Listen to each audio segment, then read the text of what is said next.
Behind Morris Auto Salvage, where rust meets hope, lives a man the world forgot. Tom Walker's calloused hands tell a story of better days, his tent barely visible among towering stacks of abandoned cars. But tonight, those hands will change two lives forever. As the sun sets over the scrapyard, he discovers a teenage girl in a wheelchair, tears streaming down her face beside her broken car. A modified vintage Mustang that was supposed to be her bridge to independence. With nothing but worn tools and unwavering determination, Tom works through the night, asking for nothing in return. But what he doesn't know is that someone is watching. Could a single act of kindness rewrite the story of a man who lost everything? Before we jump back in, tell us where you're tuning in from. And if this story touches you, make sure you're subscribed, because tomorrow I've saved something extra special for you. Tom Walker's morning ritual hadn't changed in 3 years. As dawn broke over Morris Auto Salvage, he emerged from his weathered tent, the December frost crackling beneath his boots. His breath formed clouds in the crisp air as he made his way to the small propane heater that served as both his kitchen and his comfort. The socket wrench set lay beside him, meticulously cleaned and arranged despite its age. Each tool bore the worn patina of decades of use, the chrome long since dulled to a soft gray that matched the gathering clouds above. He'd sold everything else, but these tools, they were an extension of his hands, a reminder of who he used. To be, old Morris watched from his office window as Tom began his daily routine. The elderly salvage yard owner had given Tom permission to stay 3 years ago, when he'd found him sleeping in an abandoned Chevy. "Just until you get back on your feet," Morris had said. They both knew those words had evolved from temporary comfort to permanent arrangement. Tom pulled the wrinkled photograph from his jacket pocket, a ritual as consistent as his morning coffee. Emily's smile beamed back at him, their daughter Jenny perched on her shoulders at Disney World. The edges were worn smooth from countless touches, the colors fading like his memories of that happier time. Master Mechanic opens, downtown's premiere. European Auto Service, the newspaper had proclaimed. Tom remembered that day clearly, the ribbon cutting, Emily's proud smile, Jenny's excited chatter about helping in the shop someday. He'd built that business from nothing, turning his natural talent with engines into a thriving enterprise. European cars were his specialty. The rich and powerful of the city trusted no one else with their precious vehicles. Then came Emily's diagnosis: cancer, aggressive, the kind that didn't care about savings accounts or business success. They fought it with everything they had, experimental treatments, specialists, whatever it took. Tom sold the business, cashed in their retirement, mortgaged everything, but cancer was a race they couldn't win. Jenny tried to help after Emily passed, but at 19, she had her own dreams to chase. College in California, a future in environmental engineering. Tom insisted she go, promised he would be fine. The house went first, then the car. The bottle became his closest friend, until even that betrayed him. Morris's voice cut through his. "Memories? Got some transmissions need pulling from the new arrivals." The old man's gruff kindness hadn't changed since day one. He paid Tom under the table for odd jobs, enough for food and the occasional new tarp when the old one leaked. "Thanks, Morris." Tom tucked the photo away carefully. His hands might be calloused and stained with grease, but they still knew their purpose. In the yard, surrounded by broken things, he could pretend he was still fixing problems instead of running from them. A text message from Jenny lit up his old flip phone, the one luxury he maintained to keep in touch. "Love you, Dad. Hope you're doing better." He stared at the screen until it went dark, the words he couldn't bring himself to type hanging in the air. "I'm sorry I let you down." The morning wore on as Tom methodically dismantled engines, his expertise evident in every precise movement. The rich people who'd once trusted him with their Mercedes and BMWs wouldn't recognize him now. Beard greyed and untrimmed, clothes well worn but clean thanks to Morris's workshop sink. But the machines, they didn't care about appearances. They spoke the same language they always had, and Tom's hands still knew every dialect. Some nights, when the temperature dropped and his tent couldn't keep out the cold, Tom would dream of his old garage. The familiar smell of leather and motor, oil, the sound of European engines purring to life under his care. He'd wake to the reality of canvas walls and the distant highway's hum, but his hands would be twitching. Going through the motions of repairs he could perform blindfolded. Morris had offered him the workshop's backroom once, but Tom declined. He'd learned the hard way that comfort could be a trap, that having things meant having things to lose. Better to stay liquid, mobile, ready to move on when the past caught up or the future demanded change. Besides, out here among the rusted hulks and broken dreams, he felt at home. Every car in the yard had a story of accidents, neglect, bad luck, or simple time taking its toll. Tom understood their language, the silent testimony of metal and mechanics that spoke of better days and sudden endings. As the afternoon sun cast long shadows through the yard, Tom finished the transmission job and began his usual rounds. He checked his familiar landmarks, the stack of Volkswagen Beetles that marked the yard's eastern border, the towering crane that stood sentinel over the compact zone, the winding paths between American muscle cars that led to his hidden camp. The socket wrench set waited for him, its worn case a testament to countless repairs and restorations. These tools had built his first business, had nearly saved his world. And now they gave him purpose in this purgatory of parts and pieces. Every socket, every wrench was a letter in the alphabet of his craft, spelling out stories of redemption. In rust and chrome, tomorrow would be the same, and the day after that. But for now, as the security lights flickered to life and cast their harsh glow over the yard, Tom Walker took comfort in the simplicity of his existence. He was like these cars around him, maybe a little broken, definitely showing wear, but still holding value for those who knew where to look. The distant sound of an engine caught his attention, unusual for this time of evening. Morris had gone home hours ago, and the yard was officially closed. Tom rose from his camp chair, his mechanic's instinct already analyzing the sound. Something classic, American-made. But the timing was off. The engine was struggling. He had no way of knowing that this particular engine's complaint would change everything. That tomorrow, his carefully ordered world of rust and routine would be turned upside down. That sometimes the best repairs start with something breaking down completely. The 1967 Mustang Fastback rolled into view, its custom vintage burgundy paint catching the last rays of sunset. Even from a distance, Tom could tell this wasn't any ordinary restoration. The modifications were subtle but significant. The slightly wider doors, the reinforced frame, the custom-engineered running boards that weren't original to any Mustang he'd ever seen. Behind the wheel sat a teenage girl, her silhouette barely visible through the tinted windows. The car limped forward, its engine protesting with each revolution. Tom recognized the sound, timing belt on its last legs, probably some vacuum issues too. The kind of problems that could strand a driver in exactly the wrong place at exactly the wrong time. The Mustang managed a few more feet before surrendering completely, coming to rest near the yard's chain-link fence. For a moment, nothing moved. Then the driver's door opened, revealing a sophisticated mechanical arm that extended smoothly outward, supporting a lightweight carbon fiber wheelchair as it descended to the ground. Sarah Matthews had spent countless hours imagining this moment. Differently, in her dreams, she always pulled up to her high school graduation in this car, demonstrating the independence she'd fought so hard to achieve. The Mustang was more than transportation. It was freedom, carefully engineered around the realities of her life with cerebral palsy. Her father had started the project before the divorce, back when promises were still kept and dreams seemed within reach. "We'll build it together," he'd said, teaching her about engines from her wheelchair in his home garage.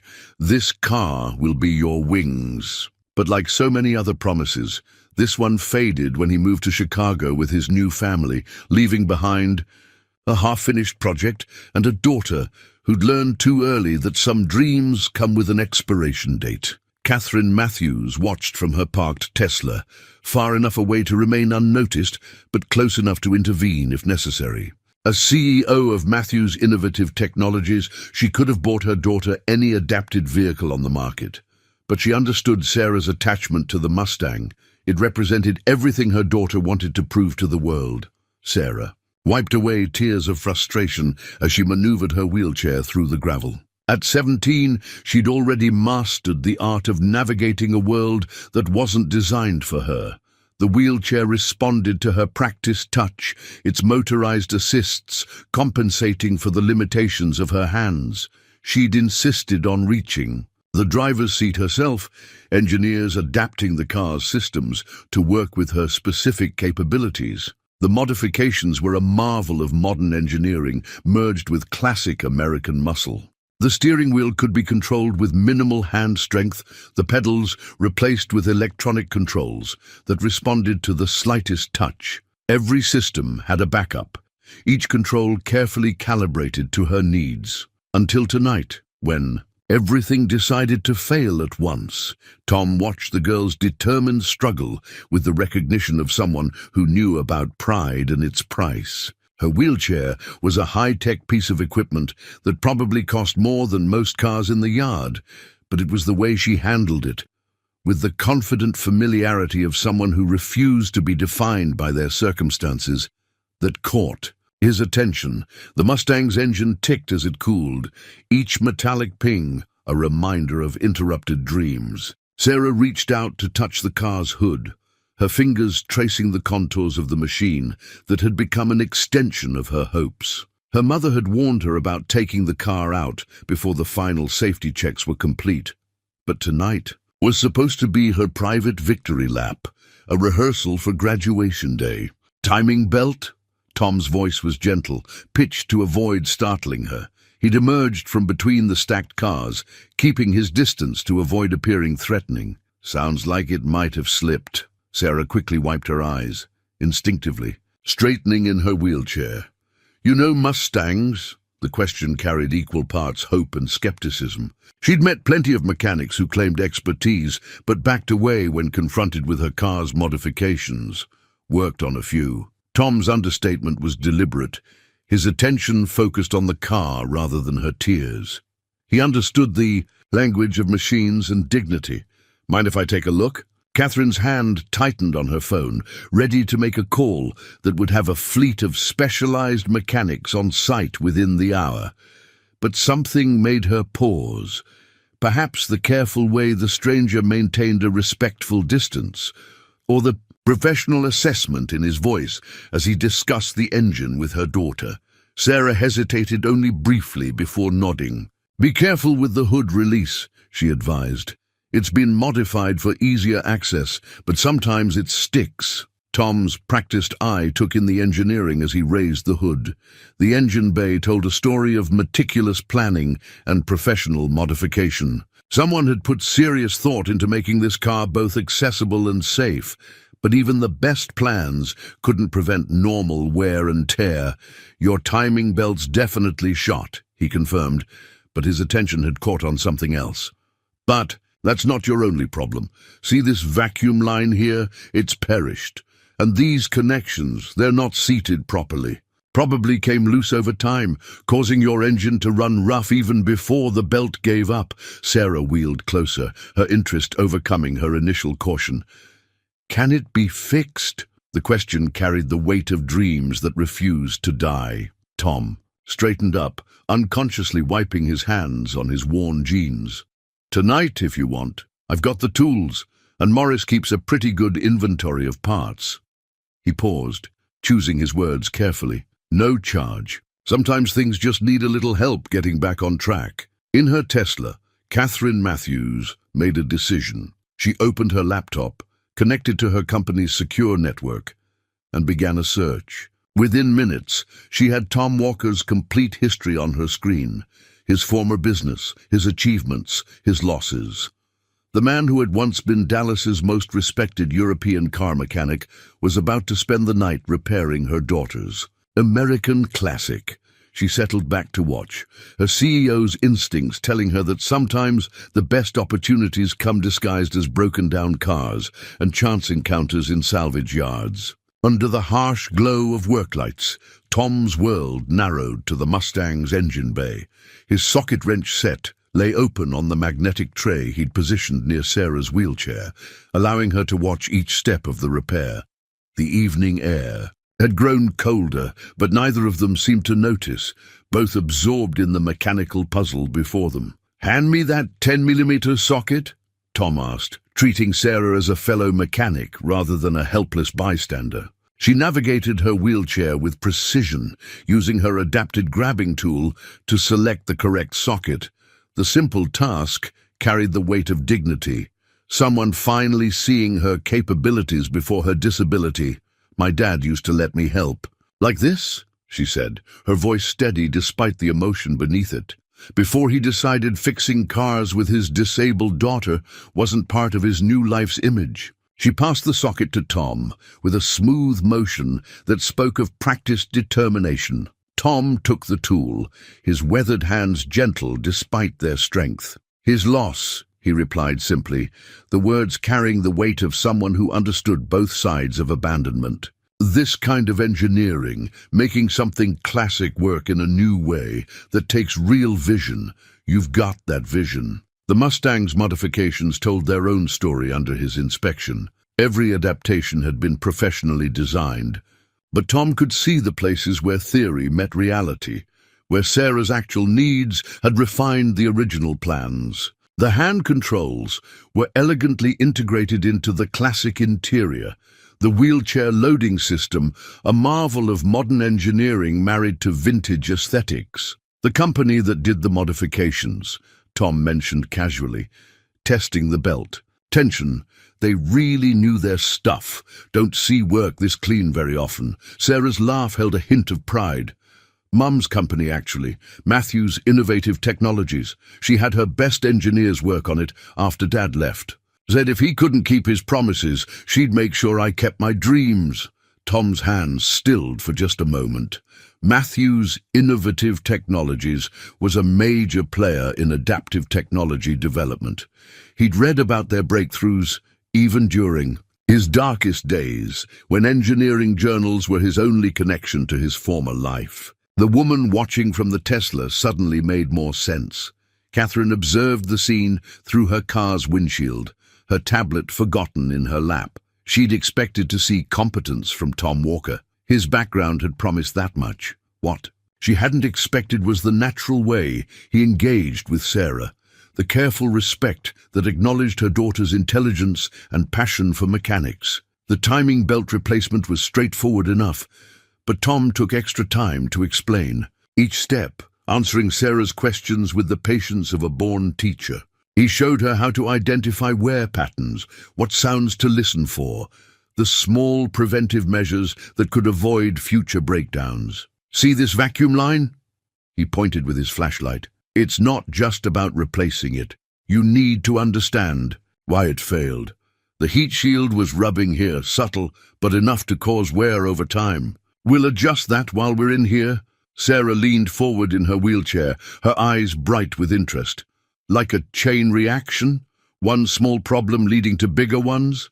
"Exactly." Tom nodded approvingly. "Cars are like that. Life too. Sometimes small problems don't stay small if you ignore them." He caught himself, realizing how that might sound coming from a homeless mechanic, but Sarah was nodding thoughtfully. "That's what Mom always says about adaptive design," she shared. "You have to think 3 steps ahead, because one limitation can cascade into a whole series of challenges if you don't plan for it." The repair progressed steadily, Tom's expertise evident in every movement. He didn't just fix what was broken, he checked adjacent systems, made small adjustments, turned a breakdown into a thorough service. His hands moved with the confidence of muscle memory, even as his mind processed the sophisticated modifications. Catherine found herself taking notes on her tablet, professional interest mixing with personal observation. The way Tom adapted his teaching style to Sarah's physical capabilities, the respect he showed for both the classic car and its modern modifications. These weren't just the actions of a skilled mechanic. This was someone who understood the deeper purpose of engineering, making dreams accessible. As midnight approached, Tom closed the hood with a gentle click. "Moment of truth," he said, stepping back to give Sarah clear access to the driver's door. "Would you like to start her up?" Sarah's wheelchair hummed as she positioned herself perfectly for the transfer. The loading system engaged smoothly, lifting her into the driver's seat with practiced precision. Tom watched with professional appreciation as she settled behind the wheel, her hands finding their familiar positions on the adapted controls. The Mustang's engine turned over instantly, settling into a smooth idle, that saying of perfect timing and restored vacuum. Sarah's smile lit up the night, her hands running over the steering wheel in a gesture of reunion. The car wasn't just running, it was running better than before. "How much do I owe you?" she asked, reluctantly reaching for her purse. "Mom left me her credit card for emergencies." Tom shook his head, already packing away his tools. "No charge. Just promise you'll keep an eye on those vacuum lines, and maybe stop by if you hear anything that doesn't sound right." He paused, then added with careful casualness, "It's good to see a classic car being used the way it should be, making someone's dreams possible." In her Tesla, Catherine Matthews made another decision. Her company had been developing a new division, focused on adaptive classic car modifications, a niche market with growing demand. They had the engineering talent, but lacked someone who truly understood both the mechanical heritage and the human element. She watched as Tom did a final walk-around of the Mustang, checking tire pressures and fluid levels without being asked. Sarah's delight in her restored car was obvious, but it was Tom's quiet competence and underlying kindness that had Catherine reaching for her phone. Tomorrow, she decided, would be an interesting day for everyone involved. Sometimes the best innovations came from unexpected intersections, like a homeless master mechanic and a teenager who refused to let anything stand between her and her dreams. The night deepened around Morris Auto Salvage as Tom continued his work on the Mustang.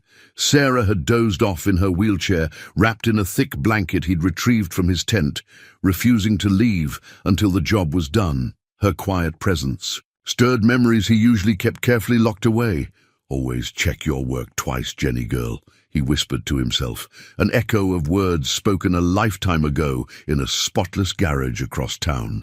His daughter had been 12 then, perched on a rolling stool beside him as he serviced a client's Ferrari, her eyes bright with the same mechanical curiosity he'd seen in Sarah tonight. The shop manual for the Mustang's adaptive systems lay open on his workbench, its pages illuminated by the workshop's fluorescent lights. Modern engineering merged with classic design in ways that would have seemed impossible during his heyday. Tom found himself admiring the elegance of the solutions. Each modification preserved the car's spirit while making it accessible to Sarah's unique needs. "Dad used to say every car has a personality," Sarah commented softly, startling him. He hadn't realized she was awake. "He said you have to listen to them, learn their language." Tom nodded, careful to keep his hands steady as he adjusted the new timing belt. He was right about that. Cars do talk to us through their vibrations, their sounds, even their silences. He paused, remembering similar conversations with Jenny. "My daughter used to say each engine had its own song." "Where is she now?" Sarah asked, her question carrying the gentle weight of someone who understood complicated family stories. "California, environmental engineering," pride mixed with regret in his voice. "She's doing important work, developing sustainable transportation systems." He didn't mention the unanswered texts, the carefully worded emails that never quite bridged. The gap between them, the Mustang's engine bay, held his attention as he worked, but his mind wandered through the years. He remembered Jenny's first successful repair, a simple oil change that she'd completed almost entirely on her own. The pride in her eyes had mirrored Emily's, both of them believing in the future he'd promised them.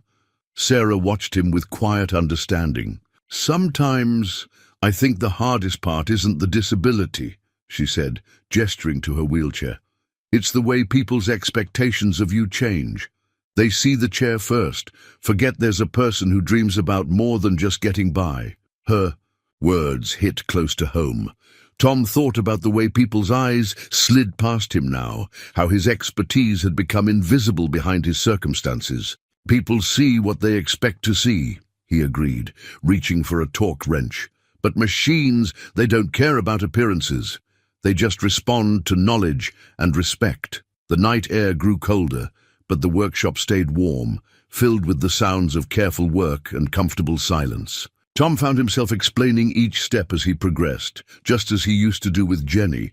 Sarah absorbed the information with quick intelligence, asking questions that showed genuine understanding. "The adaptive controls are amazing," he commented, studying the integration of modern electronics with the classic mechanical systems. "The way they've maintained the original feel while making everything accessible, it's brilliant engineering." Sarah smiled proudly. "Mum's engineers spent months getting it right. She wouldn't settle for anything less than perfect. Said if I was going to have a dream car, it should be exactly what I dreamed of." Tom thought about Catherine Matthews, still, watching from her Tesla. He'd caught glimpses of her throughout the night, her silhouette illuminated by the soft glow of her laptop.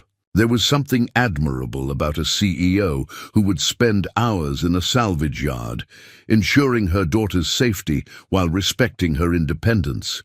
The work continued, each repair bringing the Mustang closer to its full potential. Tom found himself appreciating the car in a new way, not just as a classic vehicle, but as a bridge between ability and desire, a machine that refused to accept limitations. "You know," he said, carefully testing the throttle response, "when I had my shop, I thought I understood what cars meant to people. Status symbols, investments, toys for the wealthy." He adjusted a sensor with practiced precision. "But this, making dreams accessible, giving someone their independence, this is what engineering should be about." Sarah's wheelchair hummed softly as she moved closer to watch him work. "That's what Mom always says. Technology isn't about showing off what we can build. It's about breaking down barriers, making the impossible possible." The words stirred something in Tom's memory. An article he'd read about Matthew's Innovative Technologies mission statement. The company wasn't just successful, it was revolutionary in its approach to adaptive technology. He'd followed their developments even during his darkest days, admiring their commitment to practical innovation. As the night wore on, Tom found himself sharing more stories about Jenny, about the dreams they'd had for their family business. Sarah listened with genuine interest, offering her own tales of determination and adaptation. Between them, the Mustang gradually transformed from a stranded vehicle to a testament of persistence. "Almost done," Tom announced around 3 in the morning, his hands steady despite the late hour. "Just need to run through the final checks." He began a methodical testing sequence, each step ensuring that the car's unique systems worked in perfect harmony. The workshop had become a sanctuary of sorts, a place where past and present merged in the service of future dreams. Tomorrow, Tom would return to his tent, to the careful routine of survival. But for now, surrounded by tools and trust, he felt something he hadn't experienced in years, the simple satisfaction of using his skills to make someone's world a little better. Catherine's presence remained constant, a reminder that this night might lead to changes he couldn't yet imagine. But for now, there was just the work, the quiet conversation, and the gradual restoration of both a car and a sense of purpose. Dawn painted the sky in gentle brushstrokes of pink and gold as Tom made his final adjustments to the Mustang. The first birds had begun their morning chorus, their songs mixing with the smooth idle of the restored engine. Sarah had finally surrendered. to sleep in her wheelchair, the blanket rising and falling with her peaceful breathing. That should do it, Tom murmured, more to himself than to the sleeping teenager. He closed the hood with a gentleness that spoke of respect, both for the machine and for Sarah's slumber. The Mustang gleamed in the early morning light, its burgundy paint catching the sun like a promise kept. Catherine emerged from her Tesla, her designer boots crunching softly on the gravel. Despite the all-night vigil, she carried herself with the poised confidence of someone accustomed to making million-dollar decisions before breakfast. She studied Tom with the careful attention of someone who had spent the night doing extensive research. "Mr. Walker," she said quietly, extending her hand, "I believe we should talk." Tom wiped his hands carefully on a shop rag, suddenly conscious of the stark contrast between them, her tailored business attire against his worn work clothes, her manicured nails against his oil-stained fingers. But when they shook hands, her grip was firm and professional, free from judgment. "The work you've done tonight," she continued, gesturing toward the Mustang, "it's impressive. Not just the mechanical repair, but your understanding of the adaptive systems. Most mechanics we've encountered either focus entirely on the classic aspects or get lost in the modifications." Tom glanced at Sarah, making sure their conversation wouldn't wake her. "It's good engineering," he replied simply. "Whoever designed these systems, they thought about the human element. Not just the mechanics of making it work, but how it would feel to use it every day." Catherine's smile held a hint of pride. That was the goal. "Though I must admit, finding someone who truly understands both sides of the equation has been challenging." She paused, studying him with the same attention she'd given his work. "Tell me, Mr. Walker, what do you know about Matthew's innovative technologies?" The question carried weight beyond simple curiosity. Tom chose his words carefully, aware that this conversation was more than casual dawn chat. "You're leaders in adaptive technology. I've followed your work for years, actually. Your recent developments in neural interface controls for mobility assistance, it's revolutionary stuff." Something shifted in Catherine's expression. Approval, perhaps, or confirmation of a hypothesis. "And yet you recognized areas for improvement in Sarah's car. I heard you explaining to her about the vacuum line routing, how it could be optimized for better reliability." "Just experience talking," Tom demurred, but Catherine held up a hand. "Experience is exactly what we need, Mr. Walker. My company excels at innovation, but sometimes we need someone who understands the practical realities of keeping these machines running. Someone who sees both the dream and the details needed to sustain it." The morning light strengthened, casting long shadows across the salvage yard.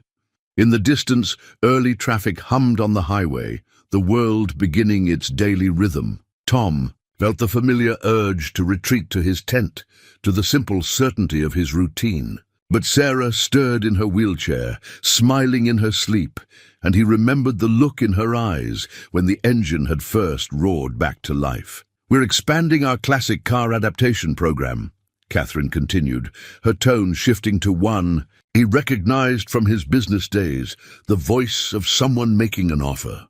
"There's a growing demand for what we did with Sarah's Mustang. Baby boomers who don't want to give up their dream cars just because mobility has become challenging. Young people who refuse to let disability define their automotive passions." Tom's hands found his socket wrench set, the familiar weight grounding him. "It's a good market to pursue," he agreed cautiously. "Lot of potential there. We have the technology, the resources, and the vision," Catherine said. "What we need is someone who understands both the soul of these classic cars and the importance of making them accessible. Someone who can bridge the gap between what was and what could be." The implications hung in the morning air. Tom looked around the salvage yard. His home for the past 3 years, his refuge, and his prison. Morris would be arriving soon, ready to start another day of pulling parts and preserving memories. "I appreciate the thought, Miss Matthews, but—" "Catherine," she interrupted smoothly, "and before you decline, I want you to understand exactly what I'm offering. Not just a job, Mr. Walker. A chance to help people like Sarah keep their dreams within reach. An opportunity to take your experience, all of it, including the hard parts, and use it to make a real difference. Sarah began to stir, her wheelchair humming softly as she adjusted position. The sound seemed to remind Catherine of something. You know, when we first modified this car, our engineers focused on the technical challenges.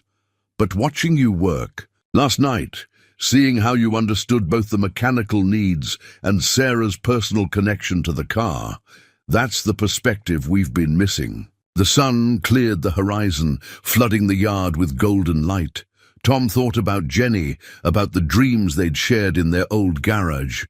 He thought about Sarah's determination, about the elegant engineering that had turned a classic Mustang into a chariot of independence. I don't even have a permanent address, he said finally, voicing the smallest of his doubts. Catherine's smile widened. That's the easiest problem to solve, Mr. Walker. The real question is, are you ready to build something new, not just engines and adaptations, but a future where expertise like yours helps keep dreams within reach for people who refuse to let circumstances define their limits? The Mustang ticked softly as it cooled, the sound like a clock marking the moment between past and possibility. In her wheelchair, Sarah opened her eyes to a new day, her dream car purring contentedly beside her, while Tom Walker stood at the crossroads of redemption and opportunity, his worn socket wrench set cradled in hands that had never forgotten their purpose. 24 hours after fixing Sarah's Mustang, Tom stood at the edge of Morris Auto Salvage, watching a Gulfstream G650 execute a perfect landing on the private airstrip that bordered the industrial district. The morning sun glinted off its polished fuselage, the Matthews Innovative Technologies logo clearly visible on the tail. Quite a change from last night's view, isn't it? Morris appeared beside him, his weathered face creased in a knowing smile. The old man had arrived at dawn to find Catherine's business card on his desk, along with a note explaining everything. Thought you might want these. He handed Tom a set of freshly laundered clothes, simple but new, purchased from the department store that had opened early at Catherine's request. Tom held the clothes awkwardly, their tags still attached. Morris, Save it, the older man interrupted gruffly, though his eyes were kind. 3 years watching you rebuild engines and rebuild yourself. About time someone noticed what I've been seeing all along. The Mustang's familiar rumble approached. Sarah at the wheel with Catherine beside her. The car moved with renewed confidence, every system working in perfect harmony. They'd spent the day testing it thoroughly, Sarah insisting that Tom experience firsthand how his repairs had improved the adaptive controls. Ready? Catherine called through the open window. Her power suit had been replaced by elegant casual wear, but she carried the same air of quiet authority. The board is waiting at headquarters. Tom glanced down at his current clothes, clean but worn, the uniform of a man who'd learned to live with less. I should change first. There's a full bathroom on the jet, Sarah offered, her eyes bright with excitement. Mum always says transformation starts with opportunity, but style helps seal the deal. The drive to the airstrip took less than 10 minutes, but for Tom, it felt like crossing decades. Each yard brought him further from the safe routine of the salvage yard towards something that looked suspiciously like a second chance. Catherine led them aboard the aircraft with practiced ease, while Sarah's wheelchair was secured in a specially modified section of the cabin. The interior spoke of subtle wealth, not ostentatious, but equipped with everything necessary for conducting business at 40,000 feet. The bathroom's through there, Catherine indicated. Take your time. We've got a 40-minute flight to headquarters, and I think you'll want to hear what I'm about to propose. In the jet's spacious bathroom, Tom faced himself in the mirror. The new clothes fit perfectly. Catherine's team had done their homework. Dark jeans, a crisp button-down shirt, and a casual blazer that somehow made him look both professional and approachable. He trimmed his beard, combed his hair, and for the first time in years recognized the man looking back at him. When he emerged, Sarah gave him a thumbs up. Now you look like the engineering genius Mom spent all night reading about. Tom settled into the leather seat across from Catherine as the jet taxied for takeoff. You did some research? Thoroughly, Catherine agreed, opening her laptop. Your patents from the early 2000s, particularly the one for electronic brake force distribution in modified classic cars. It was ahead of its time. We've been using similar principles in our adaptive vehicles. The jet lifted smoothly into the morning sky, banking toward the city center where Matthews Innovative Technologies headquarters dominated the skyline. Tom watched the salvage yard recede, Morris's figure still visible by the gate. Your old shop's reputation was impeccable, Catherine continued. Every high-end car collector in 3 states trusted you exclusively, but what really caught my attention was this. She turned the laptop, showing him a yellowed newspaper article. It featured a much younger Tom, standing beside a modified Ferrari designed for a client with partial paralysis. My first adaptive build, Tom said softly. The client said other shops told him to buy something modern, something already designed for his needs. But that Ferrari was his dream car. And you found a way to make it work, Catherine nodded. That's exactly the kind of thinking we need. The classic car market is changing. Baby boomers are hitting an age where mobility is becoming a concern, but they don't want to give up their dream cars. Younger enthusiasts with disabilities are looking for ways to enter the classic car community. There's a massive untapped market. Here, Sarah wheeled closer, her enthusiasm evident.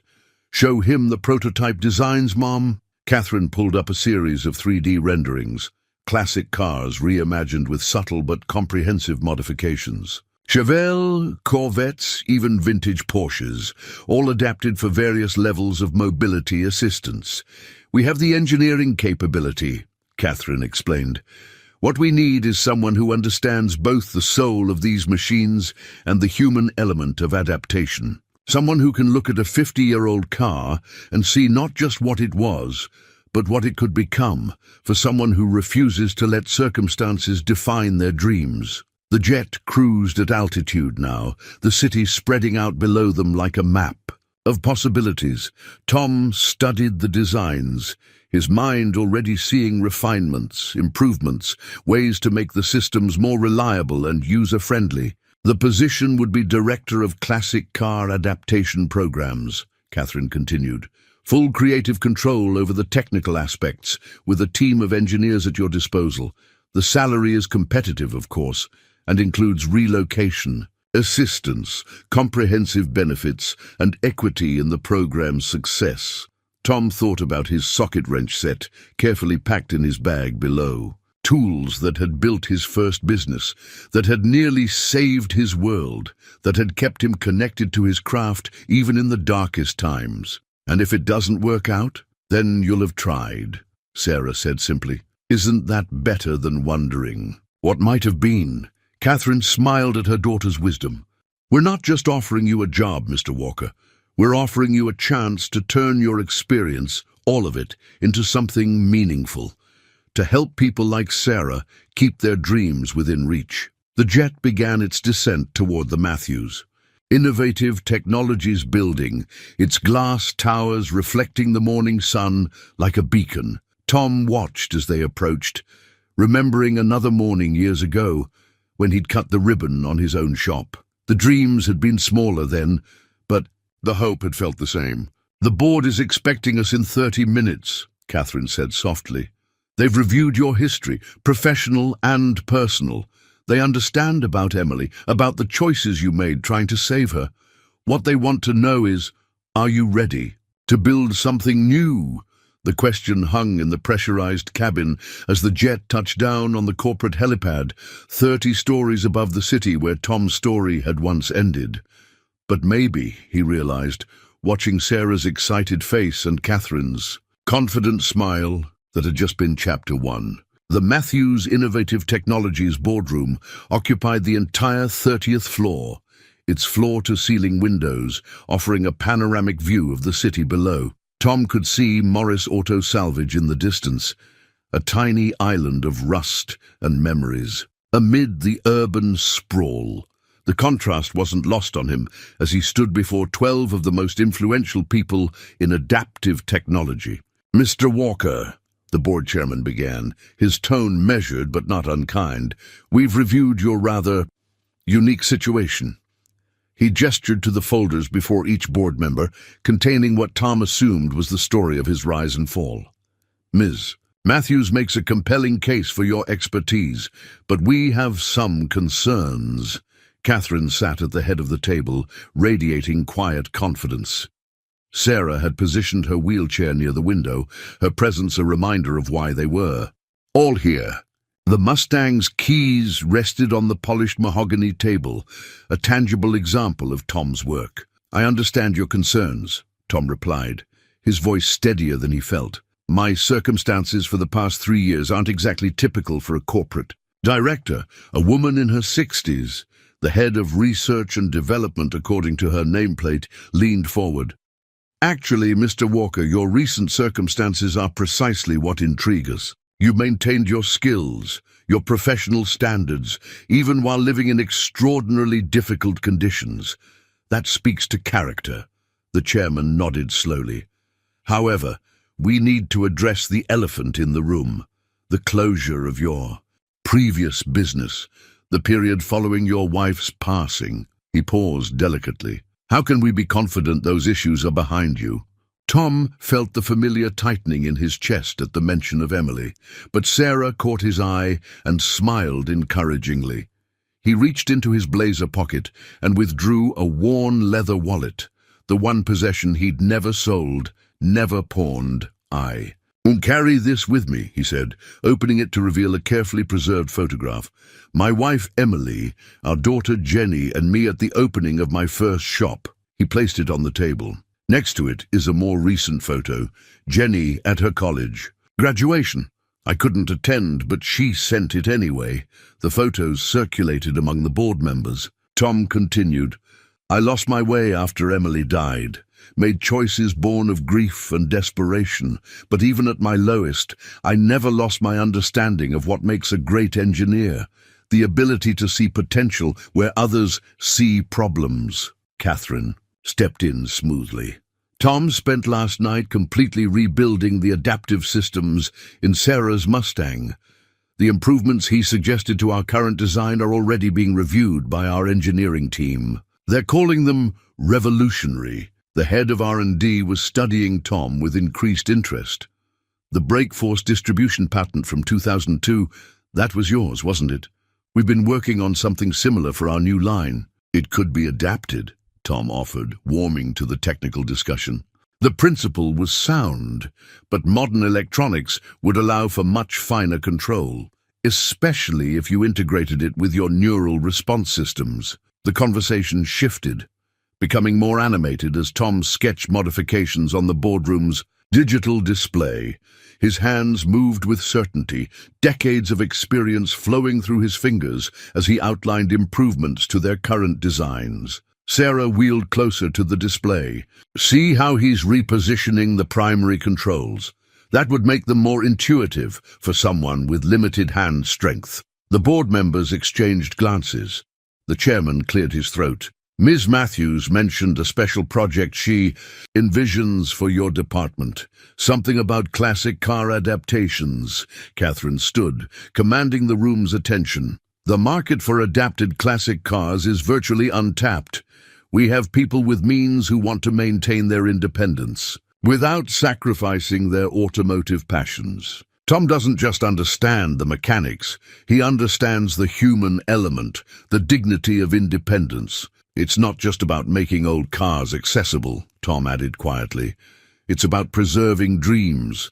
Every classic car has a story, just like every person who wants to drive it. The challenge is finding where those stories intersect." The R&D director was nodding enthusiastically. "The technology we developed for Sarah's Mustang could be standardized, created as modular systems adaptable to various classic platforms." "Exactly," Tom agreed. "And with modern modeling software, we could pre-design solutions for popular classics. Make the dream achievable for more people." The chairman studied Tom thoughtfully. "You understand this position comes with considerable responsibility. A substantial team, significant resources. It's a far cry from a tent in a salvage yard." Tom finished with a slight smile. "Yes, sir, but leading a team, managing resources, that's not new to me. What's new is the scale of what we could achieve." Sarah had been quiet, but now she spoke up. "Show them the video, Mom." Catherine nodded and pulled up a security camera feed from the previous night. The boardroom watched in silence as Tom worked on the Mustang, explaining each step to Sarah, his expertise evident even in the grainy footage. "That's what we need," Catherine said simply. "Someone who sees both the technical challenge and the human story. Someone who understands that what we're really engineering is independence." The chairman looked around the table, reading the faces of his fellow board members. "I believe we've seen enough." He turned to Tom. "Mr. Walker, assuming you accept our offer, when could you start?" Tom thought about his socket wrench set, about Morris's knowing smile, about the long journey from success to failure and potentially back again. "I'd need a few days to—" He paused, realizing how little he actually had to sort out. "We'll have an apartment ready by this evening," Catherine interjected smoothly, "unless you'd prefer to review other options." The chairman raised an eyebrow. "You seem very confident in this decision, Catherine." "I am," she smiled. "Sometimes the best innovations come from unexpected places. Tom's experience, all of it, makes him uniquely qualified to understand both what we do and why we do it." Tom looked out the window again, at the city spread below them. Somewhere out there, Jenny was working on her own dreams of making transportation better for everyone. Maybe it was time for her father to do the same. "I can start tomorrow," he said finally, "after I say goodbye to Morris properly." The chairman stood, extending his hand. "Welcome to Matthews Innovative Technologies, Mr. Walker. Let's see what dreams we can help put back on the road." The morning sun streamed through floor-to-ceiling windows of Tom's new apartment, illuminating a space that still felt surreal. Catherine's team had furnished it simply but comfortably, a perfect blend of functionality and style. His socket, wrench set, cleaned and polished, sat on the kitchen counter like a bridge between his past and present. "Your team is waiting in the R&D lab," Catherine's text message read. "Sarah insisted on being there for your first morning. She says you'll need a test pilot for the classic car program." Tom adjusted his tie, another gift from Catherine's efficient staff, and studied his reflection. The man in the mirror looked more like his old self, but with new depths in his eyes that spoke of hard-won wisdom. His employee ID badge caught. The light, Thomas Walker, Director of Classic Car Adaptation Programs. The Matthews Innovative Technologies building lobbied hummed with morning energy. Engineers and designers moved purposefully through security checkpoints, laptops and coffee, cups in hand. Tom's badge granted him access to the secure elevator, its smooth ascent carrying him to the research and development floor. "There he is!" Sarah's voice greeted him as the doors opened. She wheeled forward, expertly navigating between workstations. "Mum said to show you around before the morning meeting. You've got to see what they're working on. It's amazing." Tied to R&D floor was a wonderland of innovation. Prototype mobility devices lined the walls, each representing a different approach to independence. Engineers huddled over sophisticated 3D modeling stations, while testing areas buzzed with the sound of motors and actuators. "This is your team," Sarah announced, leading him to a separate section of the floor. 6 engineers looked up from their workstations, their expressions curious but welcoming. The space was dominated by large screens displaying technical drawings of classic cars, each overlaid with adaptive modification designs. "I'm Lisa Chen." A woman in her 40s stepped forward, extending her hand. "Lead Engineering Project Manager. We've been reviewing your brake force distribution patent. Brilliant work, especially for the technology available back then." Tom shook her hand, noting the calluses that marked her as someone who understood both theory and practice. That system had potential, but it was limited by the electronics of the era. I'm looking forward to seeing what we can do with current technology. The team gathered around as Sarah pulled up the latest designs for her Mustang's control systems. Tom already improved the vacuum routing, she explained proudly. Wait until you see his ideas for the hydraulic assist. For the next hour, Tom immersed himself in technical discussions with his team. Each engineer brought unique expertise: advanced electronics, material science, human factors engineering. But what impressed him most was their shared understanding that every technical solution needed to serve a human need. The challenge with classics, Tom explained, sketching on a digital whiteboard, is preserving the soul of the car while adding modern adaptability. These aren't just machines, they're memories, dreams, connections to special moments in people's lives. Lisa nodded enthusiastically. That's why your experience is so valuable. We can design perfect technical solutions, but you understand the intangible elements that make classic cars special. A gentle chime interrupted their discussion. That's your cue, Sarah grinned. Monthly all-hands meeting. Mom says you're expected to say a few words. The main conference room was packed with Matthew's Innovative Technologies staff. Catherine stood at the podium, discussing quarterly results and future initiatives. She smiled as Tom and Sarah entered, waving them to reserved seats in the front. And now, Catherine concluded, I'd like to introduce the newest member of our leadership team.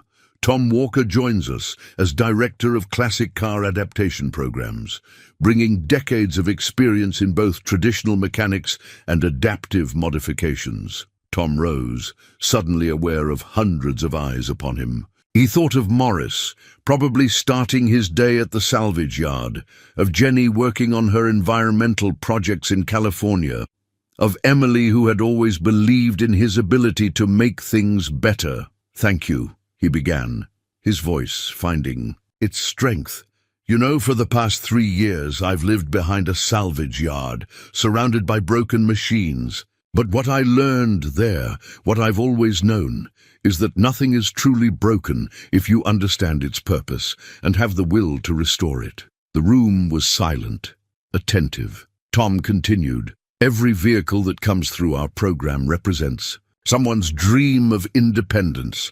Whether it's a baby boomer who's loved their Corvette for 40 years and isn't ready to give it up, or a young person with disabilities who refuses to let circumstances dictate their choices, our job is to make those dreams mechanically possible. He gestured to Sarah. Yesterday I was living in a tent.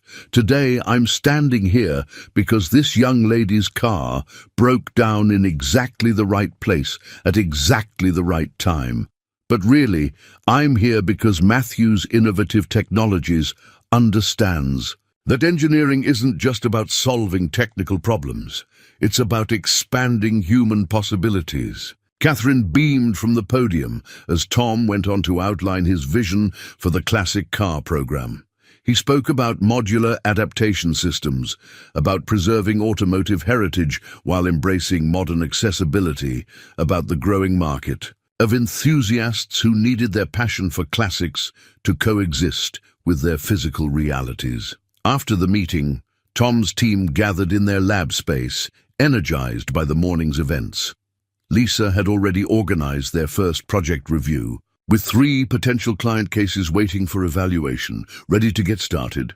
She asked, pulling up the first file, a 1965 Porsche 356 belonging to a client with progressive muscle weakness. Tom rolled up his sleeves, already seeing possibilities in the classic car's layout. His fingers found the familiar weight of a pencil, ready to sketch initial concepts.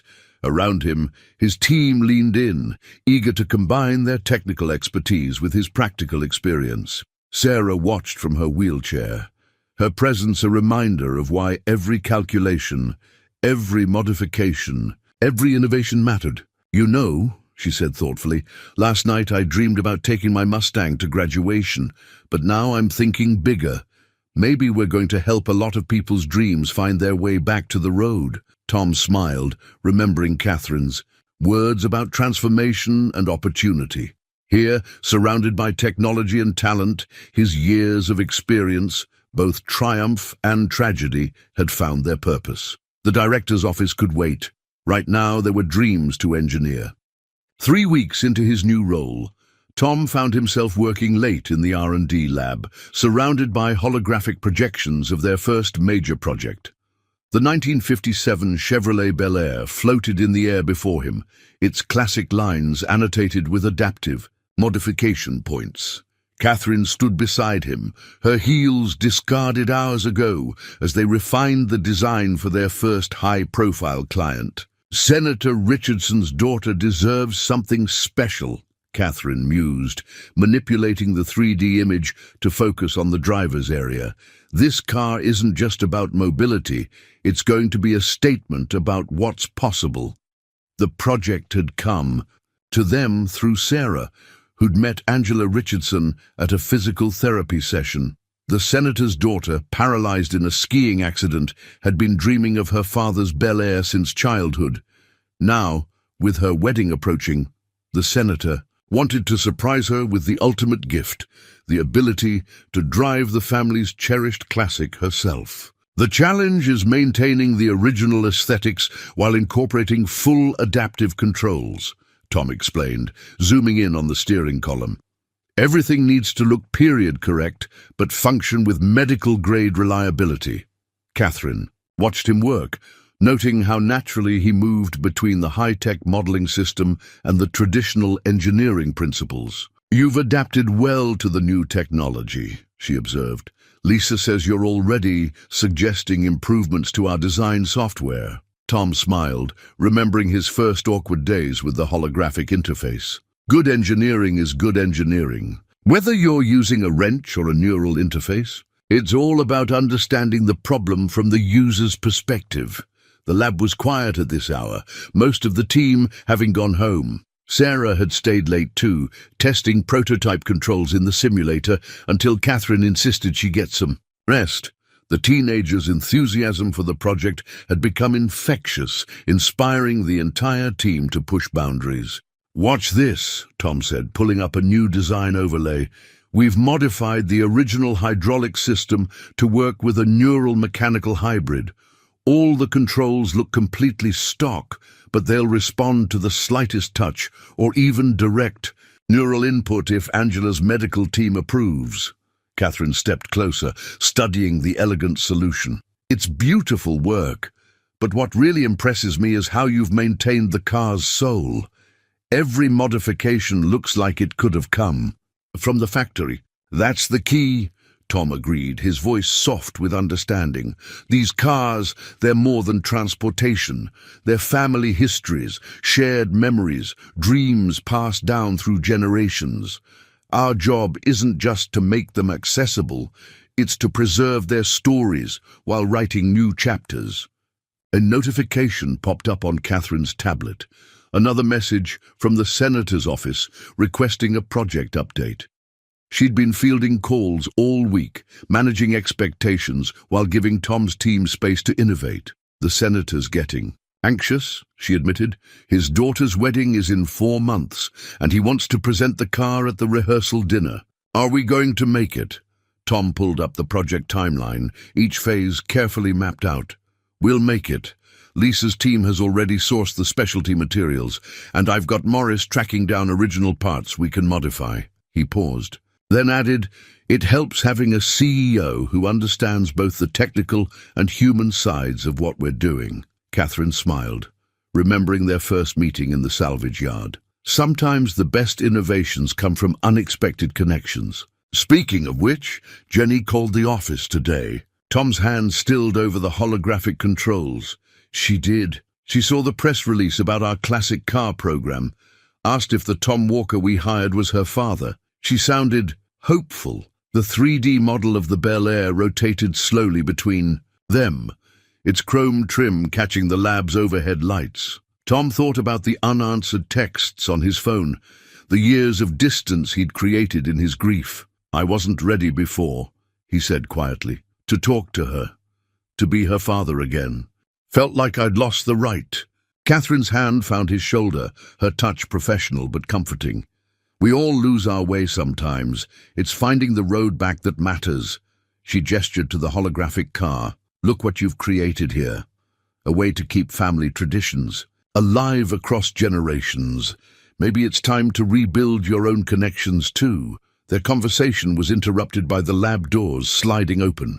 Sarah wheeled in, still wearing her therapy clothes. I couldn't sleep, she announced. Had an idea about the throttle response curve for Angela's controls.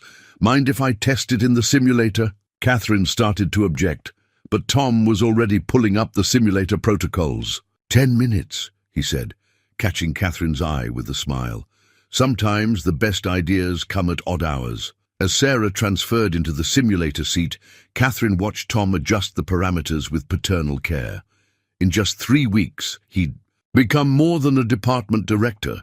He was a mentor to Sarah, a respected leader to his team, and something else that Catherine wasn't quite ready to define.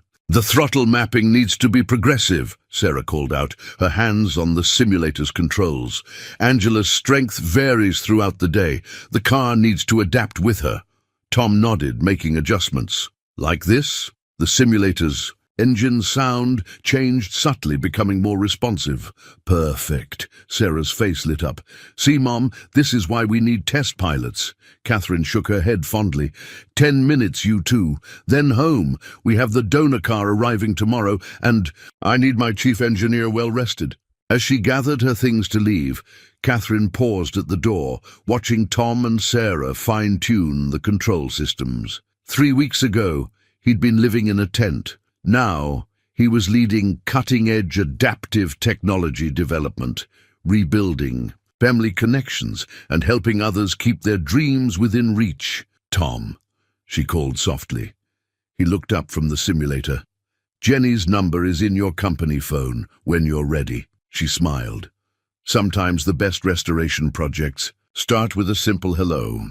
The Billionaire's holographic image cast a gentle glow over the lab, its classic lines merging with modern technology like past embracing future. Tomorrow, they would begin the physical transformation of Senator Richardson's car, turning family heritage into a bridge between generations.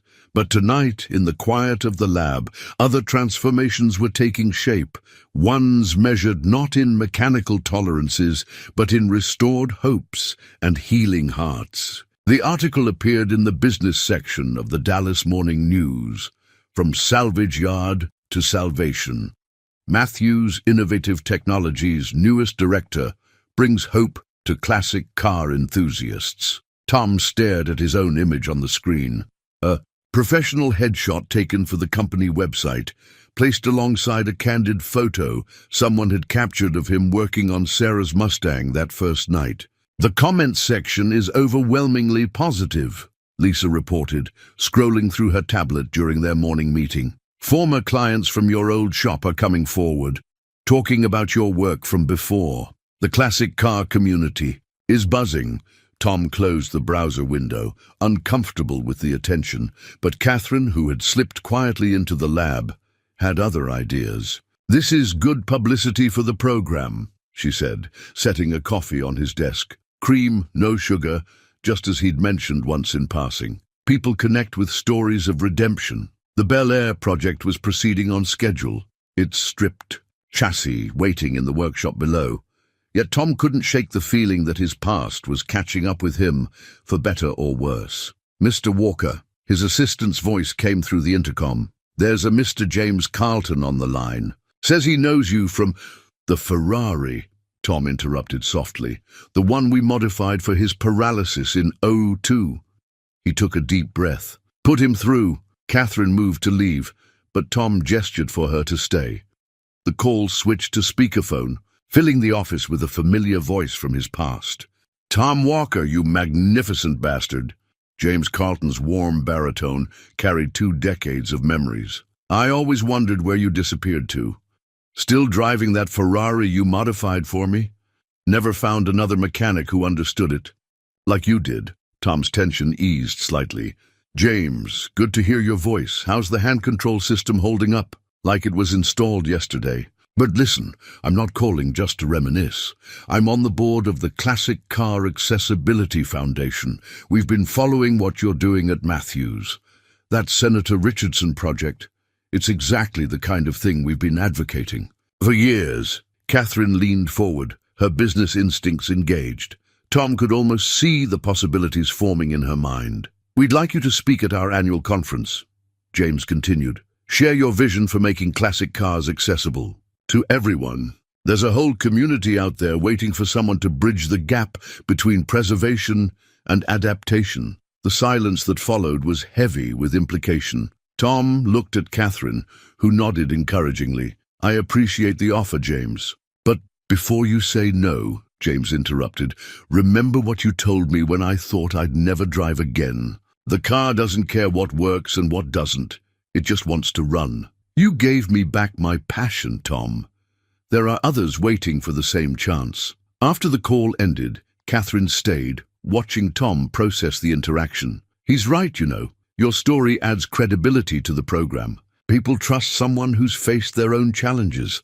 And what happens when they dig deeper? Tom asked quietly. The drinking after Emily died, the business collapse, the years lost to grief. Not exactly corporate director material. Actually, a new voice joined in as Sarah wheeled into the office. That's exactly what makes you perfect for this. She handed Tom a tablet open to a forum post. Look what Angela Richardson shared about her dad's project. The post was simple but powerful. For the first time since my accident, someone understood that adapting my dad's Billionaire wasn't just about mobility, it was about keeping our family's story alive. The engineer in charge knows what it means to lose something precious and find a way back. Sometimes the best solutions come from people who've had to rebuild themselves first. Catherine's hand found Tom's shoulder, a gesture that had become natural over the past weeks. Your experience gives you perspective others don't have. You understand that what we're really engineering here is hope. The lab beyond Tom's office was busy with activity. Through the glass walls, he could see Lisa's team working on the Billionaire's control systems, each component representing a perfect fusion of past and present. The car's story was evolving, just as his own had. There's something else, Catherine said carefully. Jenny saw the article. She's asked to attend the conference if you decide to speak. Says she'd like to hear about the work you're doing. Maybe share some ideas about combining adaptive technology with environmental sustainability. Tom's hands found the familiar comfort of his socket wrench set, now displayed proudly on his office credenza. The tools that had kept him connected to his craft during the darkest times now served as a reminder of resilience. When I was living behind Morris's yard, he said slowly, I used to read about Matthew's innovative technologies breakthroughs in adaptive technology. Never imagined I'd be part of it. He managed a small smile. Guess sometimes the past doesn't just haunt us. Sometimes it guides us home. Sarah wheeled closer, her expression serious. Mom always says that true innovation comes from understanding both problems and possibilities. Your past isn't just a story, Tom. It's the foundation for everything you're building now. The afternoon sun slanted through the office windows, catching the chrome trim on the Billionaire prototype displayed in the lab. Tom thought about James Carlton's Ferrari, about Sarah's Mustang, about Angela Richardson's upcoming wedding. Each car represented more than transportation. They were vessels for carrying dreams forward. Tell James I'll speak, he decided finally, but not just about the technology. People need to understand that adaptation isn't about compromise. It's about finding new ways to keep old promises alive. Catherine's smile held more than professional approval. I'll have my team handle the arrangements. And Tom, maybe it's time to show Jenny that her father didn't just survive. He found his way back to making dreams possible. As if on cue, Tom's phone lit up with a text message. Jenny had sent a photo of her latest project, an electric vehicle charging station powered by solar panels. The caption read, "Different paths, same destination, helping people move forward. Proud of you, Dad." The ghosts of the past, Tom realized, weren't always haunting. Sometimes they were guideposts, leading to places you never knew you needed to find. The warning signs were subtle at first. Small discrepancies in the Billionaire's testing data, slight irregularities in the supply chain for custom parts. Tom might have missed them, if not for habits formed during his years running his own shop. But experience had taught him that in engineering, small problems often masked larger ones. These control module readings don't make sense, he muttered, studying the latest test results in his office. The senator's daughter was scheduled to see the car in 2 weeks, and something felt wrong. "Lisa, can you pull up the original specifications?" His project manager frowned at her tablet. "That's strange. The files have been modified." She tapped through several screens. "Tom, these aren't our original safety protocols. Someone's altered the base code."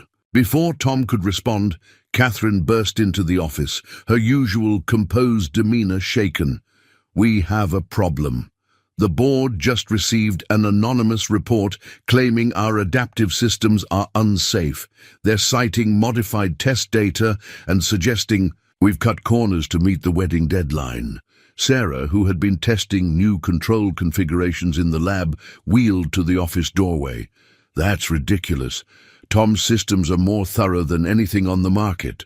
"It gets worse," Catherine continued, closing the door. "The report specifically mentions Tom's past difficulties, suggests that hiring him was irresponsible, that his time in the salvage yard left him unqualified to handle modern safety systems." Tom felt the familiar cold weight of the past pressing in.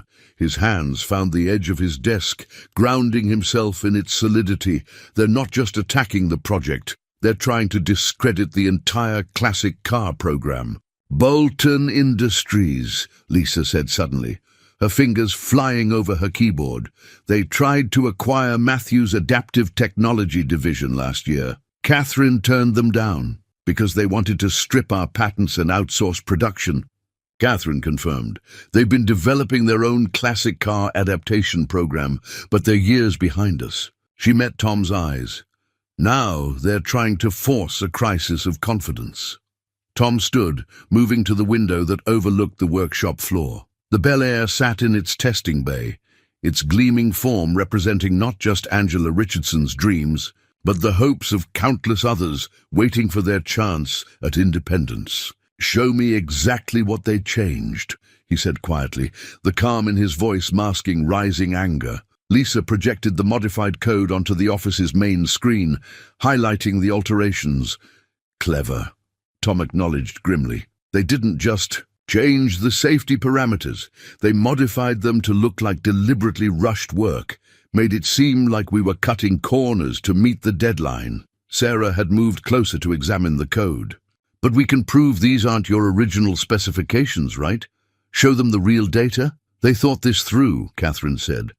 "The report suggests that any new data we present could be fabricated to cover our tracks. The board is calling an emergency meeting in 2 hours." Tom's mind raced through options, years of problem-solving experience kicking in. "Lisa, when exactly were these files modified?" Checking access logs. "Last Tuesday, between 2 and 4 a.m. A slight smile crossed Tom's face. "Pull up the security footage from the workshop for those hours." The screen filled with video feed, showing Tom working late, testing and refining the Billionaire's systems. "I was here that night, running full safety protocols. The original data should still be in the diagnostic computer's cache." Catherine was already on her phone. "I'll have IT recover it immediately. But Tom," she paused, choosing her words carefully, "the board may still have concerns about the homeless mechanic they took a chance on?"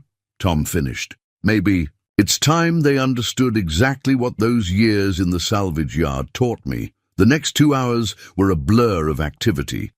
Lisa and her team worked to recover the original data, while Sarah helped compile a comprehensive testing history. Catherine made calls, rallying support among key board members. Tom retreated to the workshop floor, seeking clarity among the tools and machines that had always made sense to him. The Bel Air waited patiently, its partially completed systems. A testament to countless hours of careful development. "You're not going to run, are you?" Sarah's voice startled him from his thoughts. She had followed him down, her expression worried.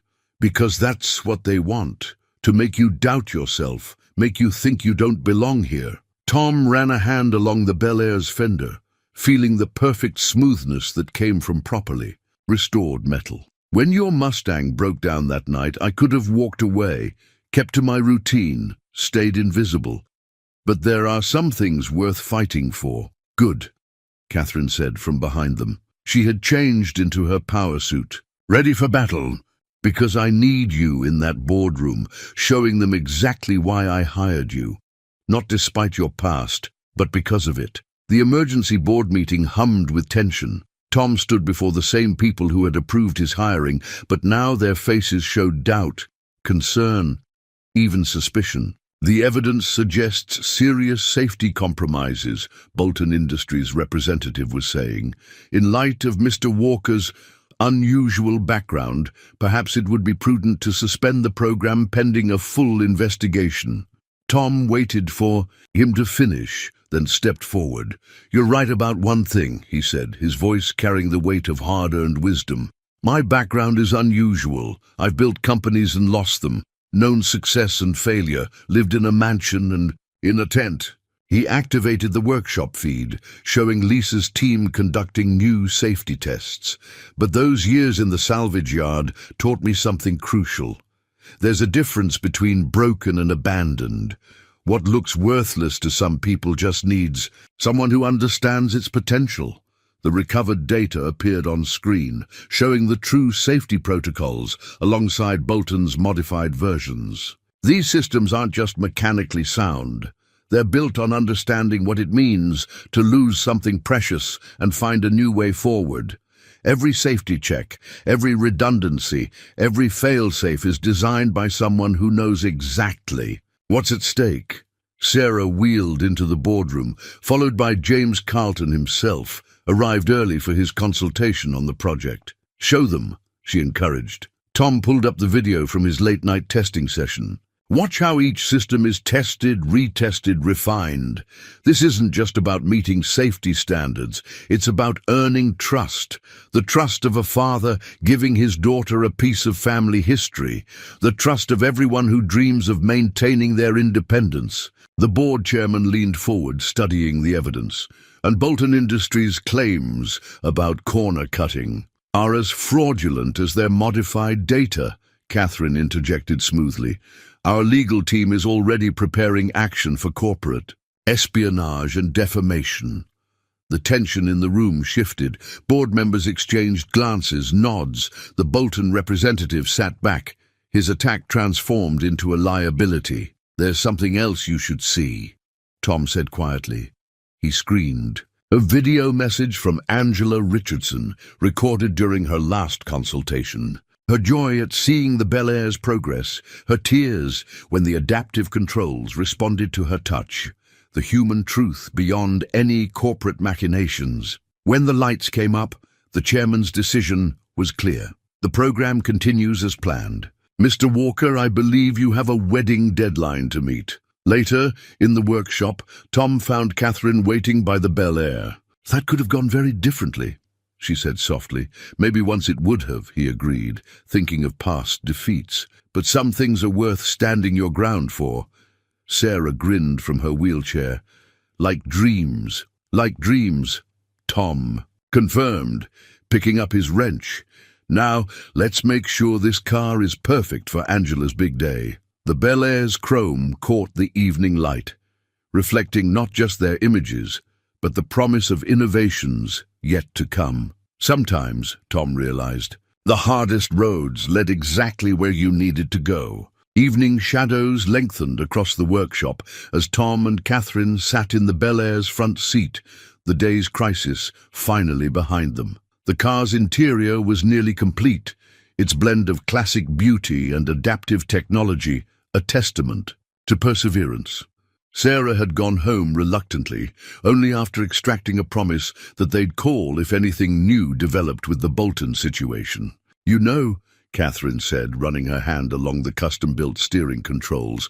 "I never told you why I started the Adaptive Technology Division." She paused, collecting thoughts she'd kept private for years. Sarah's father didn't just leave us. He left because he couldn't handle her cerebral palsy diagnosis. Said he hadn't signed up for a lifetime of modifications. Tom turned to her, seeing not the powerful CEO, but a mother who'd faced her own battles. The evening light caught the subtle silver in her hair, earned through years of fighting for her daughter's future. "That's when I realized," she continued, "that adaptation isn't about overcoming limitations.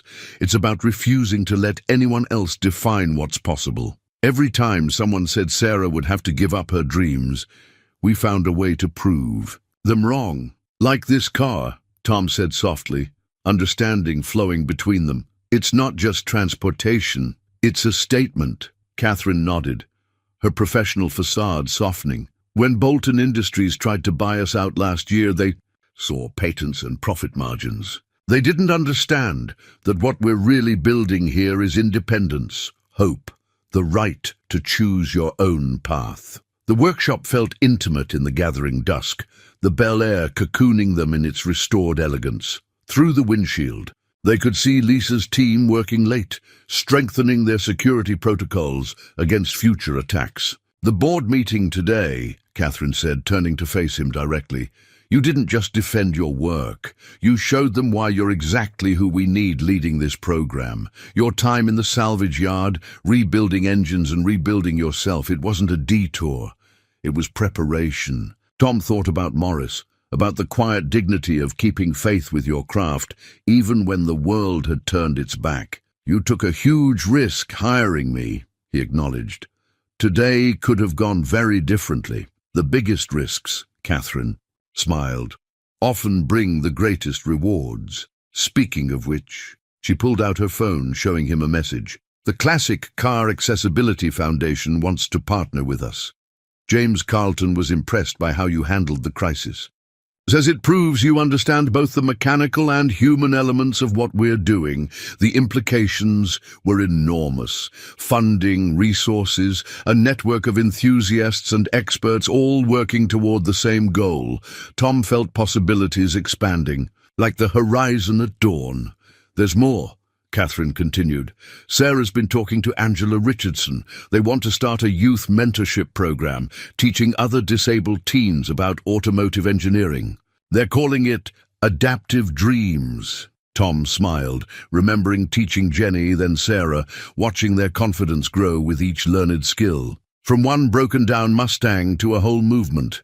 Emily would have loved that. The mention of his late wife didn't bring the usual sharp pain. Instead, he felt a gentle warmth, as if her memory was blessing this new chapter.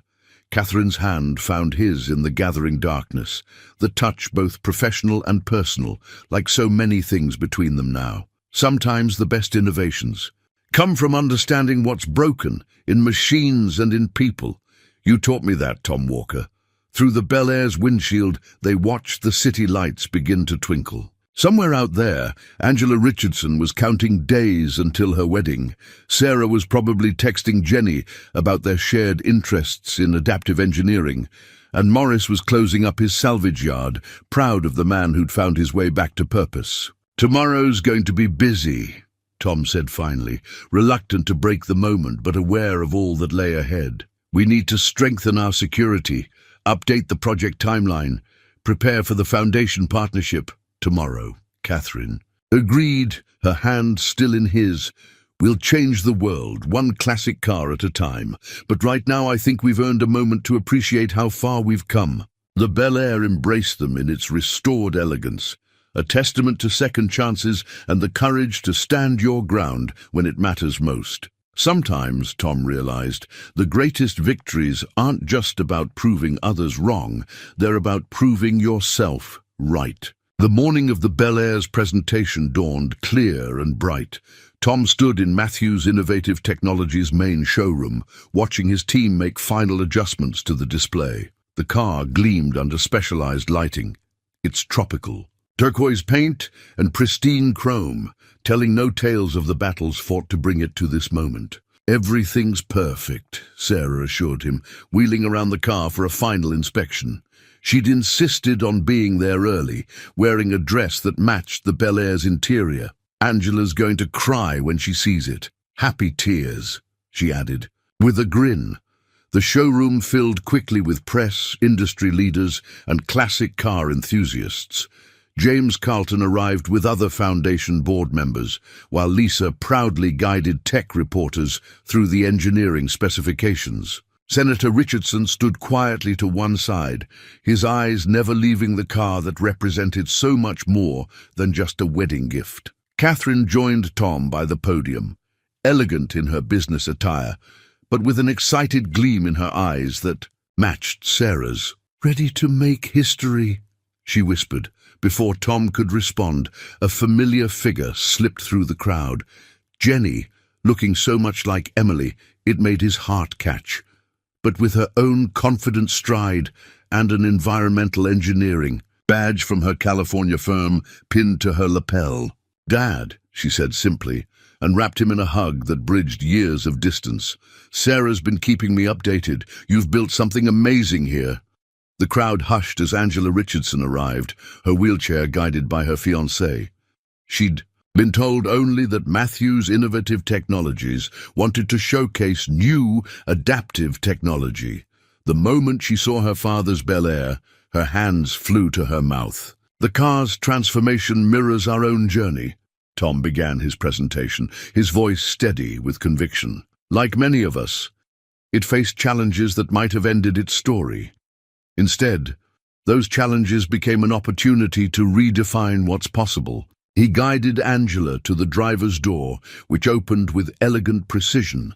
The custom transfer system, designed to match the car's vintage aesthetic, moved with whisper-smooth efficiency. Within moments, she was behind the wheel, her hands resting on controls that looked completely stock but responded to the slightest touch. "Start it," Tom encouraged softly. The Bel Air's engine came to life with a gentle rumble. Angela's tears flowed freely as she operated the adaptive controls, each response perfectly calibrated to her abilities.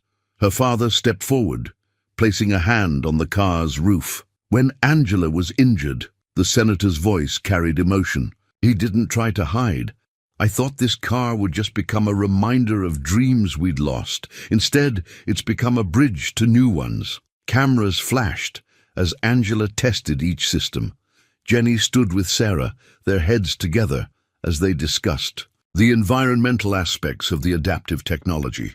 Catherine handled questions from the press with practiced ease, but her eyes kept finding Tom's, sharing this triumph. "The Classic Car Accessibility Foundation," James Carlton announced, "is proud to partner with Matthew's Innovative Technologies in making this program available nationwide.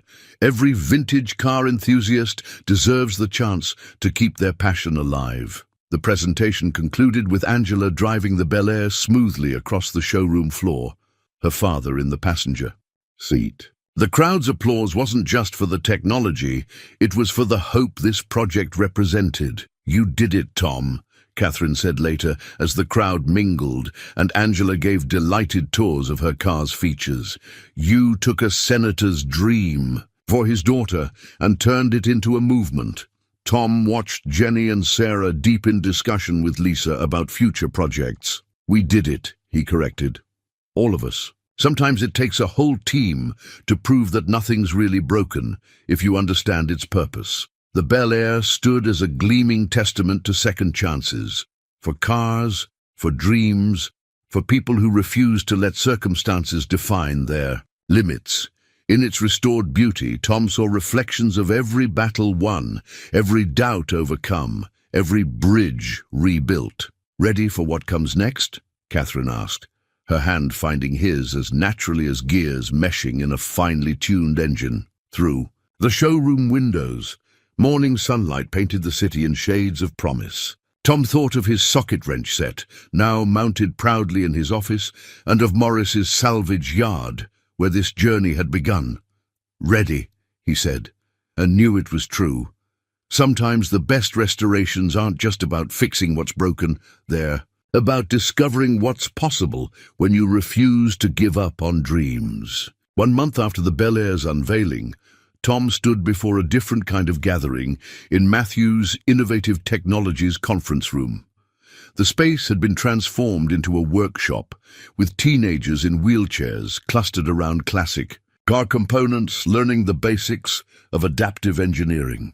The throttle control system is like a conversation between you and the car, he explained, watching Sarah demonstrate the principles to her eager students. Our job is to make sure both sides understand each other perfectly. The Adaptive Dreams youth program had exceeded everyone's expectations. What started as Sarah and Angela's idea had blossomed into a full-fledged movement, with participants from across the country. Today's class was specifically focused on girls interested in engineering careers. Catherine entered quietly, pausing to watch a young participant successfully wire an adaptive control circuit. The pride in the girl's eyes reminded her of Sarah's first achievements. "The foundation paperwork came through this morning," she told Tom softly. "We're officially a non-profit organization. The Matthews Walker Foundation for Adaptive Innovation." The name had been Sarah's idea, insisting that both families' legacies should be recognized. The organization would fund not just car adaptations, but education, research, and mentorship programs. Jenny, who had relocated to Dallas to head the foundation's environmental initiatives, was working with Lisa's team to develop sustainable practices for classic car adaptations. "We're not just preserving automotive history," she'd explained to the board. "We're making it viable for future generations."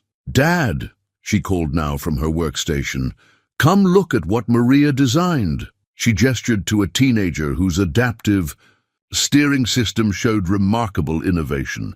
"Reminds me of someone else who used to think outside the box." Tom studied Maria's work, recognizing the same spark of determination he'd seen in Sarah that first night at the salvage yard. "You've considered the mechanical advantage perfectly," he praised. "Want to help us test it in the simulator?" Maria's face lit up. "Really? But this is just a rough design." "Every breakthrough starts somewhere," Catherine interjected, having joined them quietly. Tom's first adaptive system was sketched on the back of a repair manual. Now it's helping people across the country. The conference room buzzed with energy as students shared ideas, veterans of the program mentored newcomers, and dreams took technical shape. Through the windows, they could see the Foundation's first official project, a 1965 Corvette being modified for a paralyzed Vietnam veteran. "Morris called," Catherine mentioned as they watched the students work. "Says his salvage yard is becoming quite the tourist attraction. Apparently, people want to see where the homeless mechanic story began." Tom smiled, remembering his tent among the rusted cars. "Maybe we should set up a scholarship fund, help other mechanics who've hit hard times but haven't lost their skills." "Already in progress," Sarah announced, wheeling up with a tablet displaying the program details. "The Morris Salvage Scholarship for Automotive Innovation. Full training in adaptive technologies for mechanics who need a second chance." Tom felt emotion tighten his throat. Every day, it seemed, the ripples from that one night of kindness spread further. The foundation wasn't just about cars anymore, it was about recognizing potential in people and places others might overlook. "We've got 10 more classic cars lined up for adaptation," Jenny reported, joining their small group. "And the environmental team has developed a way to make the conversions even more energy efficient. We're not just changing lives, we're changing the industry." Catherine's hand found Tom's, a gesture that had become natural over the weeks since the Billionaire presentation. "Speaking of change," she said with a smile, "the board wants to expand the program internationally. Apparently there's a prince in Dubai with a collection of classics he wants adapted." The afternoon sun slanted through the windows, catching the eager faces of young engineers in training, reflecting off adaptive devices that represented freedom and independence. Tom thought about Emily, about how she would have loved seeing their daughter helping lead this movement. Sometimes he said, watching Maria successfully complete her control circuit. The best legacy isn't what we leave behind. It's what we help others build for themselves. Sarah grinned up at them. Speaking of building things, Angela's wedding is next week. Wait until everyone sees her drive up in that Bel-Air. The Foundation's logo, a classic car silhouette, merged with universal accessibility symbols hung proudly on the wall, representing not just what they'd accomplished, but what was still possible. In the workshop below, the Corvette's engine roared to life, testing its new adaptive systems, while upstairs, the next generation of innovative engineers learned to turn limitations into launching points. "Ready for tomorrow's board meeting?" Catherine asked. "We're presenting the 5-year expansion plan." Tom looked around the room, full of dreams taking shape, at his daughter sharing her expertise, at Sarah mentoring young engineers, at the future unfolding in ways he could never have imagined that night in the salvage yard. "Ready," he said, and knew that this time it wasn't just about fixing what was broken. It was about building something that would last. The evening sun cast long shadows across Morris Auto Salvage, painting the old cars in shades of gold and promise.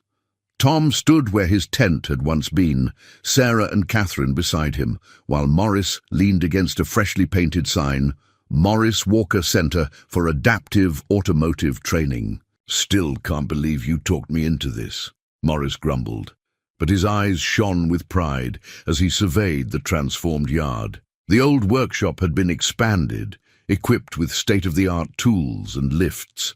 Solar panels, Jenny's contribution, gleamed on the roof, while the lot had been reorganized into a practical training ground. "This is where it all started," Sarah reminded him, her wheelchair humming softly on the newly paved paths between carefully preserved classic cars. "Where else would we put the Foundation's first training center, the first class of Morris Salvage? Scholars would arrive next week, mechanics who'd fallen on hard times but showed promise in adaptive technology." Tom's old tent site had become a memorial garden with a simple plaque reading, "Where Dreams Get Fixed." "Remember that first night?" Catherine asked softly, her hand finding Tom's. "Sarah's Mustang broken down, you working by floodlight, me watching from the Tesla and doing background checks on my phone." Tom smiled, remembering. Never imagined a broken timing belt would lead to all this. He gestured to the facility, where Lisa was directing the installation of the final training equipment. The workshop's walls were lined with photographs. The Bel-Air at Angela's wedding, Sarah teaching her first adaptive engineering class, Jenny presenting their environmental initiatives at a global conference. Morris shuffled his feet, uncomfortable, with emotion but needing to speak. "Known you were special since that first day, Tom. Way you treated those broken-down cars, like they all had stories worth saving." "Guess they did, in the end." A familiar rumble approached, and they turned to see Angela Richardson pulling in, driving her Bel-Air with practiced ease. Behind her, a convoy of classic cars arrived, each one adapted by their program, each carrying someone whose dreams had been restored, along with their vehicles. "The documentary crew's ready," Jenny called from the workshop entrance. The Foundation's story had caught the attention of a major streaming service. From Salvage to Salvation would tell not just Tom's journey, but the stories of everyone whose lives had been changed by their work. "Got something to show you first," Morris said gruffly. He led them to a covered shape behind the workshop. With a flourish unusual for the old man, he pulled back the tarp to reveal a 1957 Chevy pickup, restored to pristine condition. "Found her under a pile of parts when we were clearing the lot. Thought she'd make a good company truck." Tom ran his hand along the pickup's flawless paint, recognizing the thousands of hours of work Morris had poured into the restoration. The truck wore the Foundation's logo proudly on its doors, along with a smaller decal. "Every dream deserves a second chance." "It's perfect," Catherine declared, already seeing possibilities. "We can use it for promotional events, show people that our commitment to preservation goes beyond just adapting cars." Sarah wheeled closer to examine the truck. The bench seats already modified for adaptive controls, she noticed. Morris, you've been holding out on us. You're better at this than you let on. The old man shrugged, but his pleasure was evident. Picked up a few things, watching you all work. Besides, figured if we're teaching people here, the old place should have something special to show what's possible. Tom thought about the journey that had brought them here. From a homeless mechanic to the leader of a movement that was changing lives. The salvage yard had been his refuge when he'd lost everything, and now it would be a refuge for others needing a second chance. You know, he said, looking at Catherine, there's something else this place would be perfect for. She raised an eyebrow, but her smile suggested she knew what was coming. Garden needs a proper centerpiece, he continued. Maybe something permanent. Something about two people who found each other because of a broken-down Mustang and a dream that needed fixing. Catherine's eyes softened. Are you suggesting we get married in a salvage yard? Not just any salvage yard, Sarah interjected excitedly. The place where everything changed, where dreams get fixed. Morris cleared his throat. Already talked to the permit office. Gardens approved for small ceremonies. Just saying. The evening light painted everything in shades of possibility. Around them, the salvage yard had transformed. From a place of endings into a beginning.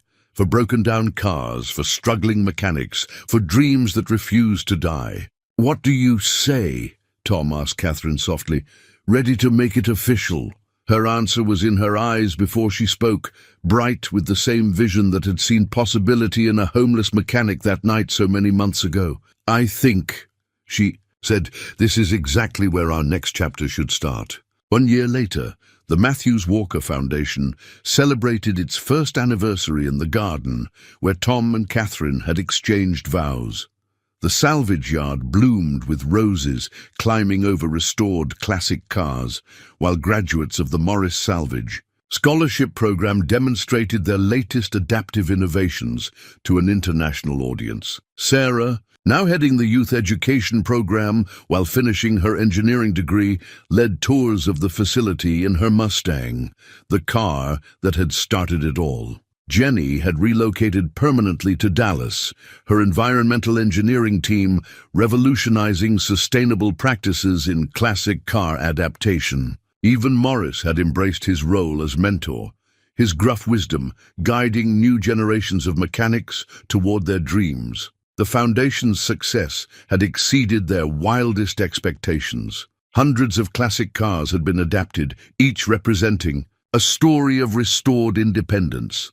The waiting list grew daily, but so did their capacity to help, with satellite centers opening across the country. Tom and Catherine stood together near the plaque marking his old tent site, watching their extended family of dreamers and innovators celebrate. Their wedding rings caught the sunlight, simple bands engraved with timing gear patterns, a reminder of the night that had brought them together. Ready for the next chapter? Catherine asked, her hand resting on her slightly rounded belly. There. Newest project due in 6 months.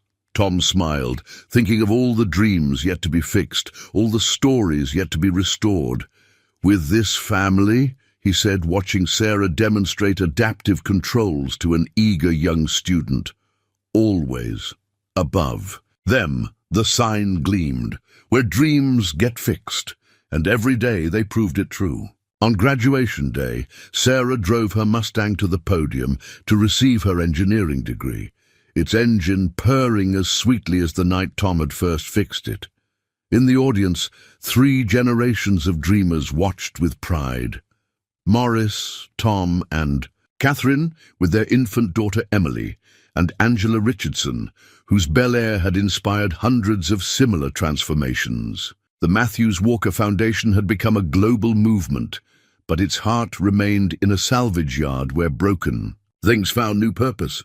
Every morning, Tom still carried his old socket wrench set, now mounted in a custom display case in the training center's entrance, a reminder that the tools that fix dreams come in many forms. Jenny had married one of the foundation's environmental engineers, their shared passion for sustainable technology spawning innovations that reached far beyond adaptive vehicles. She and Tom spoke daily now, their relationship restored like the classics they loved to save. As Sarah's valedictory speech ended, she gestured to the row of adapted classic cars lining the ceremony grounds, each representing a student who'd refused to let circumstances define their limits. Sometimes, she said, smiling at her family, the best mechanics don't just fix cars, they restore possibilities. Catherine squeezed Tom's hand as baby Emily cooed in her carrier. Above them, a banner caught the breeze. Every dream deserves a second chance. In the salvage yard turned training centre, another class of Morris scholars was learning to make that promise real, one restoration at a time. Some things, once fixed, stay fixed forever, especially when what's being restored is hope itself.